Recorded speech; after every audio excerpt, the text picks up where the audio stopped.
माँ बगुलामुखी दुश्मन की जीभ क्यों पकड़ती है? रहस्यमयी कथा और शक्ति। माँ बगुलामुखी 10 महाविद्याओं में 8वीं देवी मानी जाती है। उन्हें स्तंभन शक्ति की देवी कहा जाता है, यानी ऐसी शक्ति जो शत्रु को रोक दे, उसकी बुद्धि को स्थिर कर दे।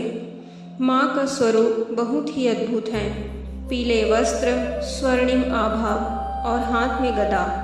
लेकिन सबसे खास है उनका वह रूप जिसमें वो एक राक्षस की जीभ पकड़कर उसे नियंत्रित करती है। पुराणों के अनुसार एक बार एक राक्षस था जिसका नाम था मदन। उसे वरदान मिला था कि वह जो भी बोलेगा वह सच हो जाएगा। इस शक्ति का इस्तेमाल उसने लोगों को परेशान करने, अनर्थ फैलाने और हत्या तक करने में किया। देवता भयभीत हो गए और उन्होंने माँ बगुलामुखी से प्रार्थना की। तभी माँ प्रकट हुई। उन्होंने उस राक्षस की जीभ पकड़ ली और उसकी वाणी की शक्ति को वहीं रोक दिया। जैसे ही उसकी जीभ पकड़ी गई, उसकी सारी शक्ति खत्म हो गई और संसार फिर से सुरक्षित हो गया। अब सवाल ये है, माँ बगुलामुखी जीभ ही क्यों पकड़ती है?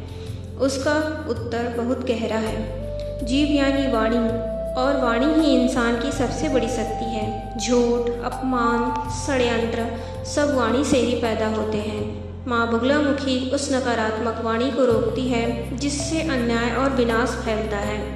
यही कारण है कि उन्हें शत्रु को मौन करने वाली देवी कहा जाता है। इस कथा का एक गहरा आध्यात्मिक मतलब भी है। माँ सिर्फ बाहरी दुश्मन को नहीं मारती, हमारे अंदर के दुश्मनों को भी शांत करती है, जैसे क्रोध, अहंकार, नकारात्मक सोच। उनकी स्तंभन शक्ति सिर्फ शत्रु को नहीं, हमारे मन और विचारों को भी स्थिर करती है। माँ बगुलामुखी की पूजा खासकर उन लोगों के लिए की जाती है जिनके जीवन में शत्रु या बाधाएं हैं, जो कोर्ट कचहरी या विवाद में फंसे हैं, जिन्हें नकारात्मक ऊर्जा से बचाव चाहिए।